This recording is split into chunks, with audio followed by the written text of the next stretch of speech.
नमस्कार मेरे प्यारे साथियों, मैं आज लेकर के आया हूँ B pharma third semester physical pharmacy की यूनिट 1 का एक इम्पोर्टेंट टॉपिक। तो सबसे पहले हम जानते हैं फिजिकल फार्मेसी की यूनिट 1 का नाम ही क्या है। तो यूनिट फर्स्ट का नाम है solubility of drug. Solubility of drug यानी कि ड्रग की सॉल्युबिलिटी का पता लगाते हैं कि ड्रग किस तरीके से घुलती है। ठीक है, ड्रग की सॉल्युबिलिटी का। तो सबसे पहले हम जानते हैं कि सॉल्युबिलिटी क्या होती है। सॉल्युबिलिटी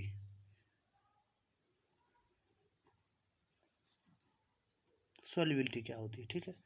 तो सॉल्युबिलिटी होती है कि किसी भी 100 ग्राम सॉल्वेंट में कितना मैक्सिमम अमाउंट ऑफ सॉल्यूट हम घोल सकते हैं। कि कोई भी जैसे वाटर है, तो वाटर में 1 किलोग्राम वाटर में हम जैसे मान के चलो 1 किलोग्राम चीनी ही घोल सकते हैं। यानी कि उसकी सॉल्युबिलिटी का पता लगाना कि ये जैसे कि माना मुकेश है, तो मुकेश 4 ही रोटी खा सकता है, ठीक है। तो ये मुकेश की कैपेसिटी कितनी है, 4 रोटी है, ठीक है। एक लड़का जैसे 4 रोटी खा सकता है, ठीक है।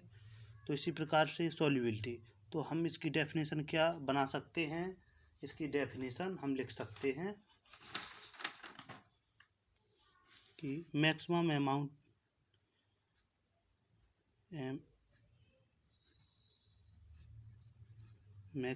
amount of solute which can be dissolved in 100 gram of solvent।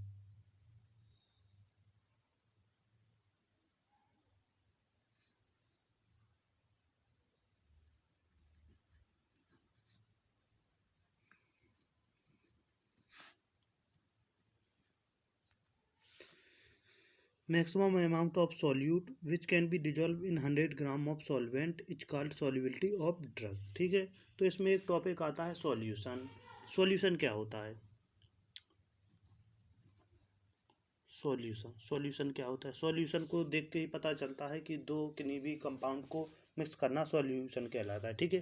तो कोई भी कंपाउंड जैसे सॉल्यूट एंड सॉल्वेंट का मिक्सचर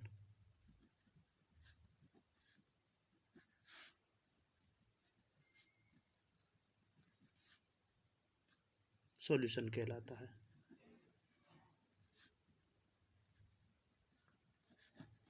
ठीक है। सॉल्यूट एंड सॉल्वेंट का मिक्सचर सॉल्यूशन कहलाता है, ठीक है। तो इसमें एक बात आई कि सॉल्यूट एंड सॉल्वेंट होता क्या है आखिर में, ठीक है। तो सॉल्यूट कोई भी, जैसे हम लेते हैं आटा और वाटर को, तो इसमें आटा तो हो गया क्या, सॉल्वेंट, एंड वाटर क्या हो गया, सॉल्यूट, ठीक है साथियों। तो इनमें आटा तो क्या हो गया, सॉल्वेंट। यानी कि जब हम आटा को लगाते हैं रोटी बनाने के लिए, तो आटा तो ज़्यादा अमाउंट में लेते हैं, वाटर कम अमाउंट में लेते हैं। तो कई बच्चे इसी में कंफ्यूज रहते हैं कि वाटर और आटा में सॉल्यूट एंड सॉल्वेंट क्या है, ठीक है। तो अच्छे से समझ में आ गया होगा आपको। और दूसरा है जैसे चीनी और वाटर का मिक्सचर, तो इसमें चीनी तो हो जाएगा क्या, सॉल्यूट, क्योंकि चीनी कम अमाउंट में है, एंड वाटर सॉल्वेंट हो जाएगा, क्योंकि हम चीनी को ही तो वाटर में घोलेंगे, इसलिए चीनी तो कम अमाउंट में होगी, जब तो इसमें घोल पाएंगे हम। वाटर को तो चीनी में घोलेंगे नहीं, ठीक है।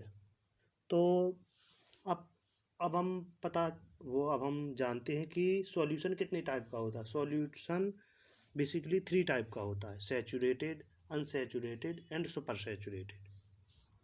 तो सॉल्यूशन 3 टाइप का होता है, saturated, unsaturated and super saturated. तो सैचुरेटेड सॉल्यूशन क्या होता है, किसी भी नॉर्मल टेम्परेचर पर हम किसी भी सॉल्वेंट में कितना maximum amount of solute dissolve कर सकते हैं बिना किसी एफर्ट के। जैसे हम 1 किलो वाटर में मान के चलो आधा किलो चीनी डिजॉल्व कर सकते हैं बिना किसी हलाए डुलाए हुए, ठीक है।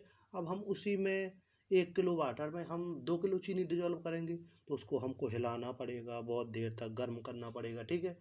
तो यानी कि ये नॉर्मल टेम्परेचर पर हम कितना maximum amount of solute dissolve कर सकते हैं, ठीक है। दूसरा आया हमारा अनसैचुरेटेड सॉल्यूशन। तो अनसैचुरेटेड सॉल्यूशन का मतलब है कि हम किसी भी सॉल्वेंट में हम सॉल्यूट को डिजोल्व कर रहे हैं, वो घुल नहीं रहा है, हम ज़बरदस्ती घोल रहे हैं। जैसे हम कभी देखा होगा आपने घर में मम्मी लोग शरबत बनाती हैं तो वो क्या करती हैं, चीनी को उसमें डालती हैं, वो जब वो घुलता नहीं है तो एक गिलास से दूसरे उसमें बड़े बर्तन में डालती हैं, फिर बड़े बर्तन से फिर उसमें डालती हैं, या फिर एक चम्मच लेके ऐसे ऐसे ऐसे ऐसे यानी कि हिलाती हैं उसे जब वो घुलता है। ठीक है। तीसरा आया हमारा सुपर सैचुरेटेड सॉल्यूशन। तो सुपर सैचुरेटेड सॉल्यूशन का मतलब है हम जब किसी भी सॉल्वेंट को, किसी भी सॉल्यूट को सॉल्वेंट में घोलते हैं, जब वो नहीं घुलता है तो हम क्या करते हैं, उसको गर्म करते हैं। आपने कभी देखा होगा मिठाई की दुकानों पे जब वो लोग चाशनी वगैरह बनाते हैं तो वो वाटर में चीनी को घोलते हैं तो वो क्या करते हैं, गर्म करते हैं वाटर को, जिससे वो घुल जाता है। ठीक है। तो चलिए आज का टॉपिक यहीं पे ख़त्म करते हैं, मिलते हैं नेक्स्ट लेक्चर में। इन तीनों के बारे में विस्तार से चर्चा करेंगे।